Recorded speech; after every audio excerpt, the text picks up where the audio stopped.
Tadi saya bertanya ke Bung Habib soal koordinasi antara parlemen dengan pemerintah, eksekutif dan legislatif begitu ya.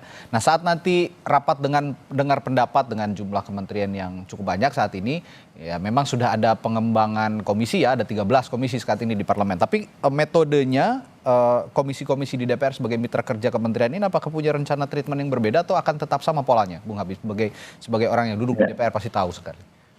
Ya tentu kita ingin selalu melakukan perbaikan ya, melakukan evaluasi yang ujungnya adalah resolusi bagaimana perbaikan dalam mekanisme kerja kita ya. Kalau Anda ikuti terutama misalnya di Komisi 3 ya, beberapa bulan terakhir setelah pemilu ya, kita sering mengadakan rapat dengar pendapat umum, menjemput aspirasi masyarakat dan langsung mengeksekusinya.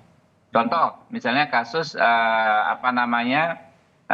pembunuhan seorang wanita ya di Surabaya yang pelakunya dibebaskan.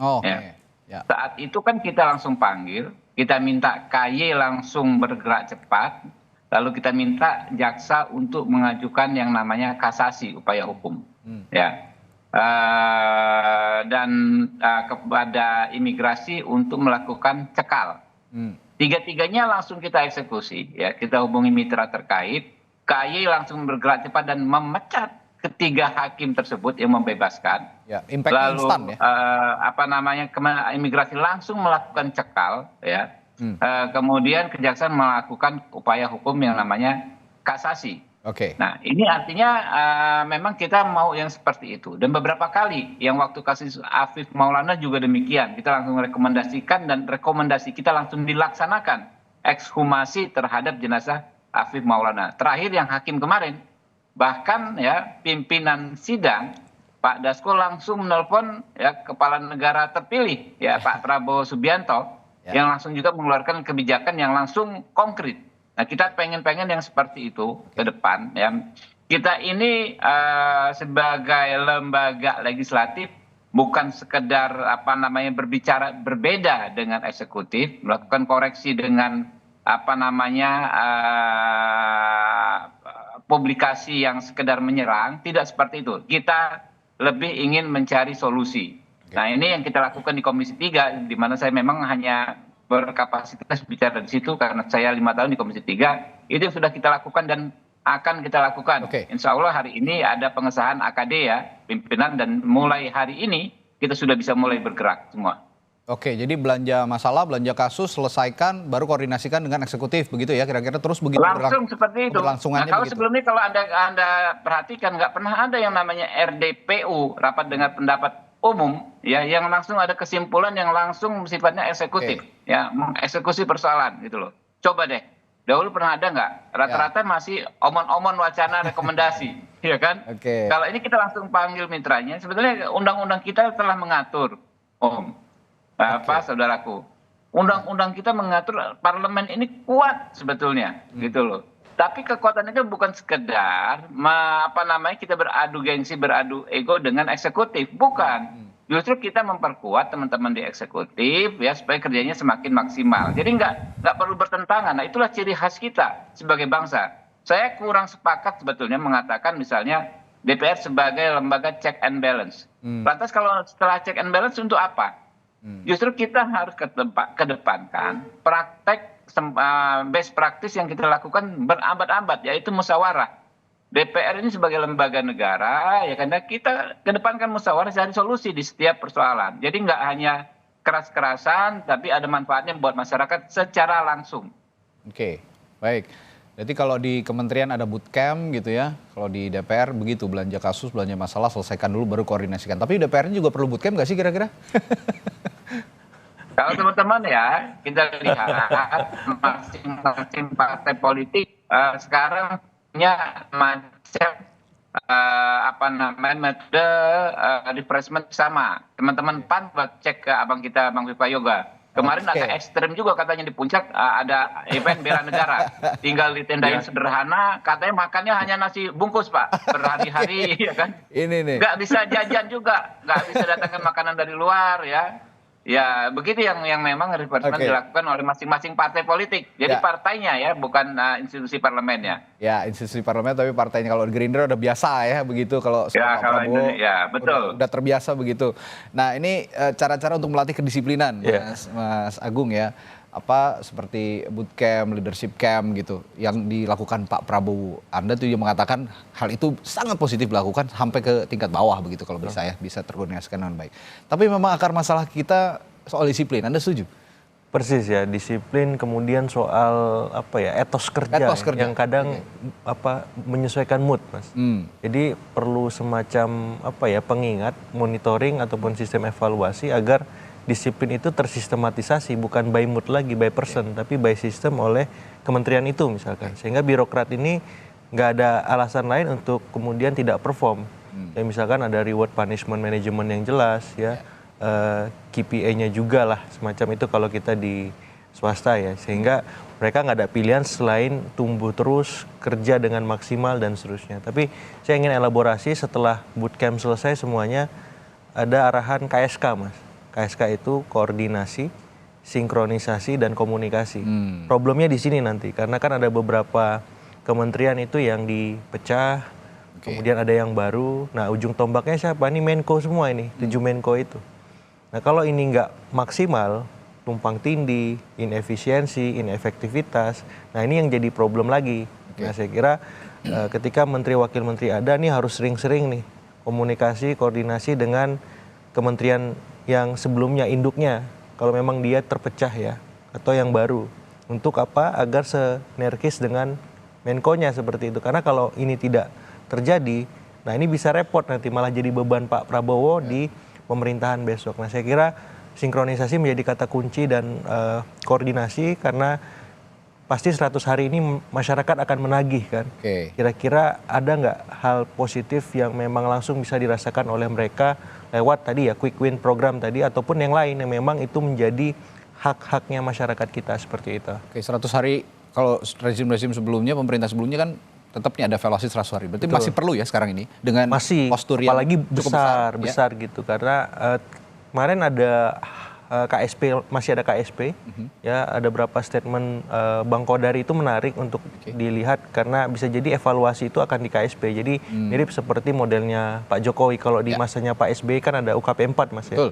Nah, sehingga dengan adanya KSP tadi mau nggak mau menteri wakil menteri ini jadi lebih terukur dan teratur ritme kerjanya dan memastikan bagaimana menteri wakil menteri juga mengoptimalkan itu di level birokratnya. Jadi ini terintegrasi, satu kesatuan, satu komando ke Pak Prabowo, kan sistemnya begitu, militer.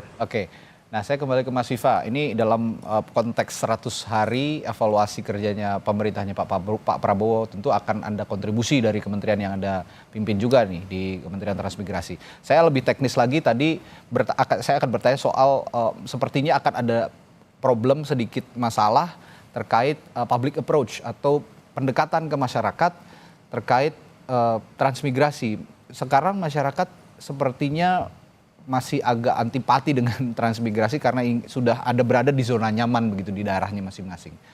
Khusus untuk masalah ini karena ini kan prinsip pemerataan. Kalau bicara prinsip pemerataan ya transmigrasi itu memindahkan masyarakat begitu ya ke daerah-daerah yang masih kosong lah seperti itu, tidak di Jawa saja. Nah, untuk prinsip-prinsip kerja cepat 100 hari dalam hal konteksnya tadi pemindahan masyarakat, pemindahan publik approach-nya yang bagaimana sejauh ini, Mas Viva? Animo masyarakat untuk transmigrasi itu besar, Mas. Jadi tidak ada yang anti dengan transmigrasi. Ya, cuman masalahnya kendala di anggaran. Gitu. Saat ini karena kemarin Kementerian Desa, Transmigrasi dan PDT kan jadi satu lembaga, sehingga proses distribusi anggaran itu kemudian bercabang-cabang. Kalau sekarang dilihat dari runtut sejarah bahwa yang namanya Kementerian Transmigrasi pada zaman pemerintah Orde Baru itu menjadi sektor leading dalam distribusi kependudukan, gitu. Sehingga beberapa daerah yang dulu belum dihuni sekarang ada yang sudah menjadi kabupaten. Gitu. Nah, problem 100 hari ini juga akan kita rumuskan nanti bersama-sama dengan staf yang lain, tentunya sesuai dengan arahan dari Pak Menteri kita. Nanti saya membantu beliau karena beliau seorang menteri yang cukup disiplin dan punya talenta untuk itu. Saya rasa beberapa hal mendesak yang perlu untuk dirumuskan adalah soal aset tanah, kemudian soal infrastruktur, kemudian akses pendidikan, kesehatan, dan pengembangan food estate. Saya rasa nanti akan dikembangkan ke arah itu sehingga sekali lagi visi Presiden bahwa membangun Indonesia itu dari desa dengan mensinergikan seluruh program-program kementerian melalui desa transmigran, tentunya ini akan bisa menumbuhkan efek pemerataan sosial, kemudian efek ekonomi yang cukup bagus bagi masyarakat transmigran. Oke, tadi sempat menyinggung juga Mas Viva program andalannya Pak Prabowo juga, food estate. Ini juga sangat menarik dan saya juga tertarik untuk membicarakan hal itu karena ya untuk mencapai misi swasembada pangan lah melalui program transmigrasi juga harus ada begitu ya untuk memindahkan masyarakat ke tempat-tempat khusus dan menjadikan satu tempat itu menjadi wilayah food estate. Sudah ada pemetaan untuk food estate khususnya di daerah-daerah mana saja Mas Viva? Untuk Kementerian Transmigrasi sedang dirumuskan prinsipnya bahwa food estate itu butuh lahan yang luas.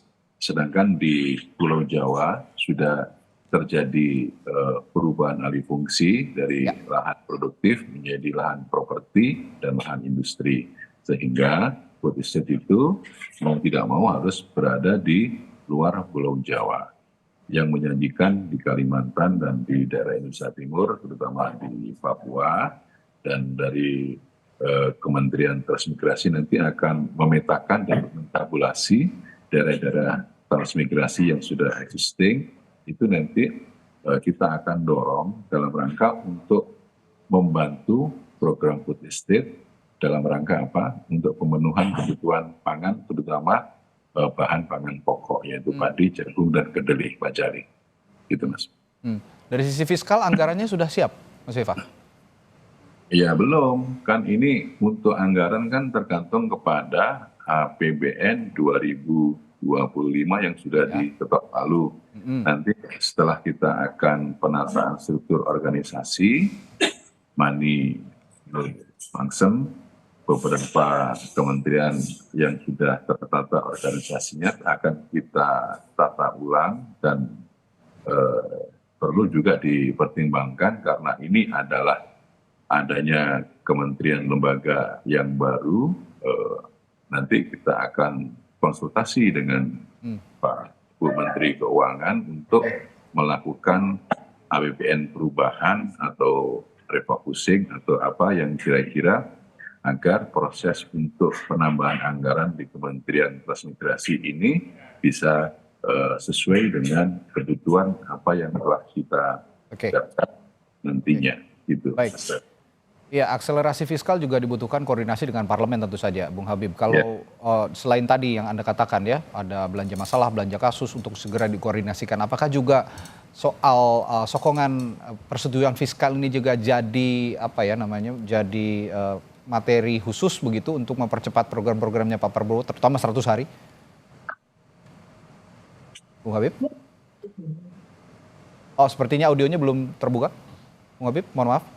Ya, tentu saja ya. Sepanjang ruang fiskalnya memungkinkan, kementerian lembaga ini kan semua harus kita support full.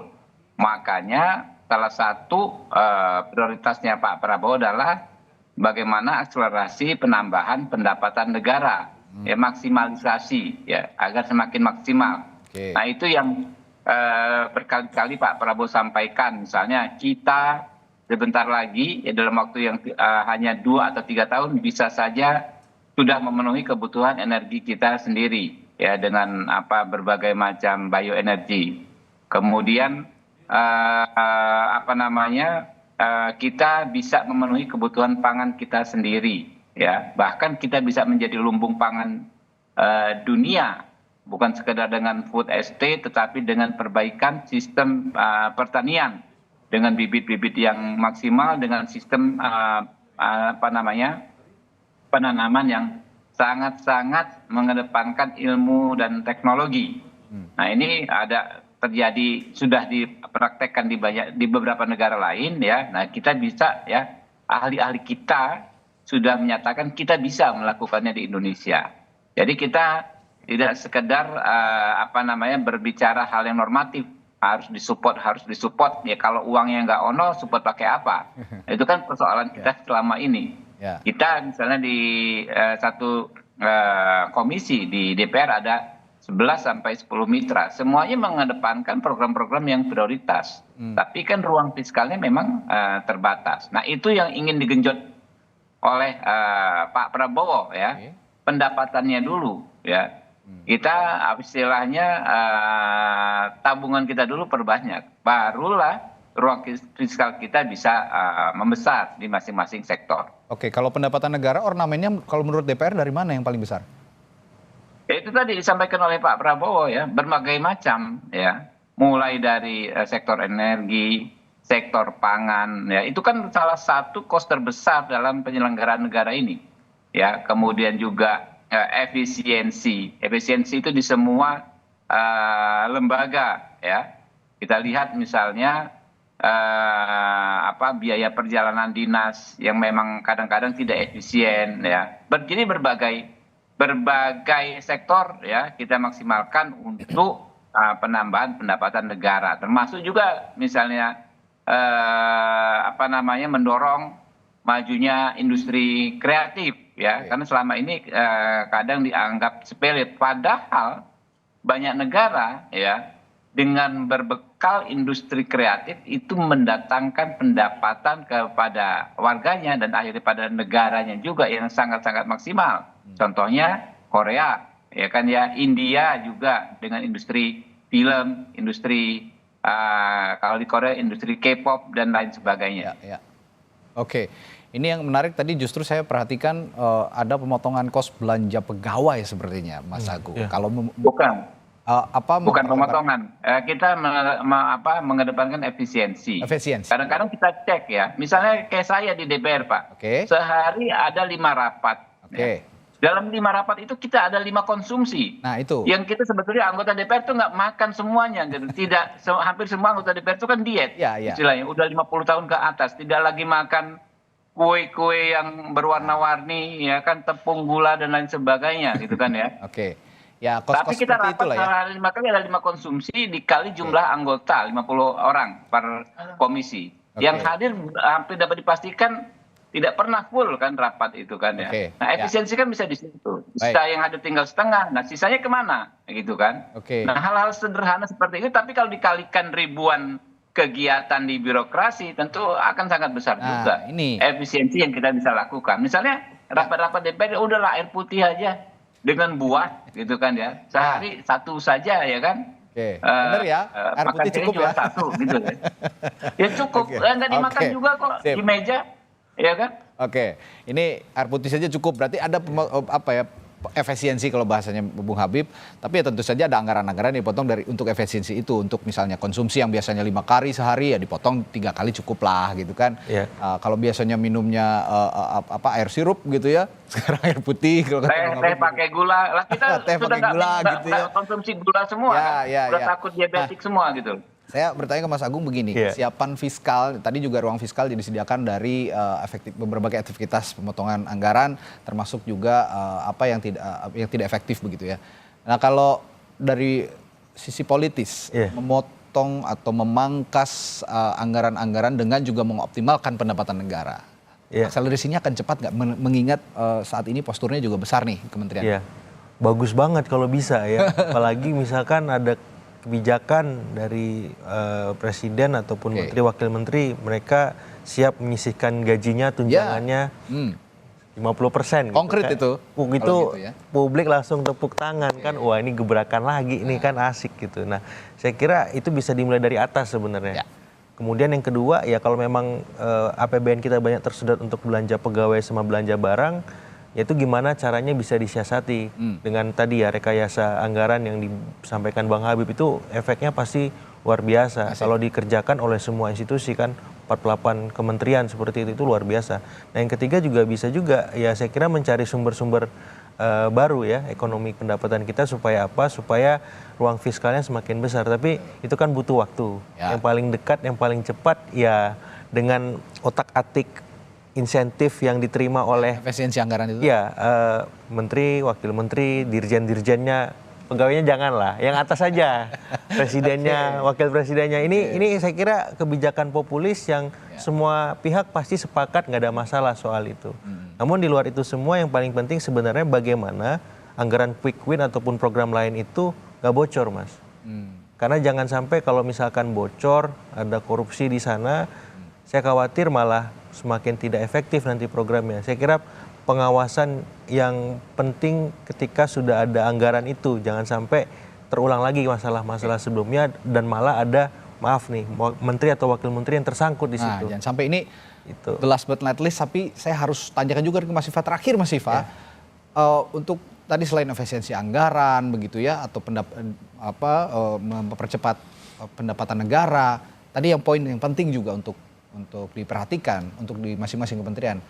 Bagaimana menjaga agar pengawasan terhadap penggunaan anggaran ini benar-benar ketat terhadap penggunaan anggaran yang ada di kementerian. Sejauh ini ada program atau kebijakan dari kementerian yang Anda pimpin ini untuk mengawasi ketat soal penggunaan anggaran. Jangan sampai ada korupsi kalau kata Mas Agung.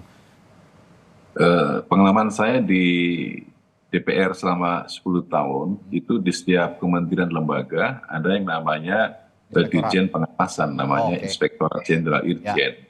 Fungsinya adalah untuk melakukan pengawasan, kontrol terhadap apa saja, bukan hanya penggunaan anggaran, tetapi juga soal attitude, kemudian soal etos kerja, kedisiplinan, dan itu menjadi pengawasan yang melekat di setiap kementerian dan lembaga.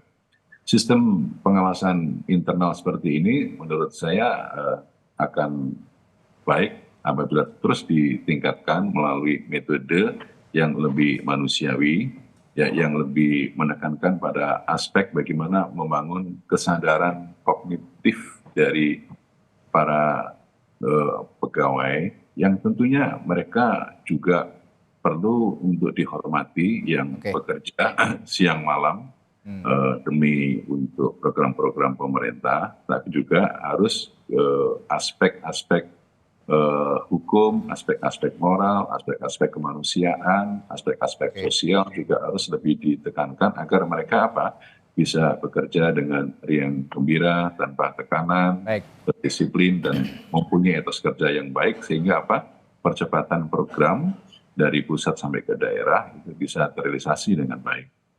Oke.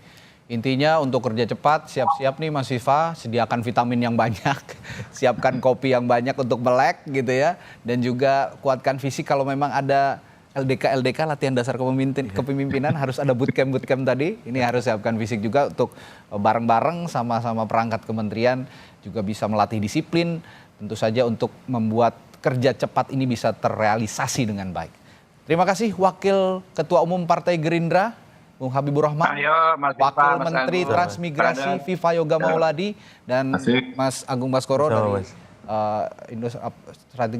Trias Politika Strategis Indonesia sudah bergabung di Sapa Indonesia pagi hari ini. Terima kasih Bapak-Bapak, sehat selalu, sampai jumpa lagi.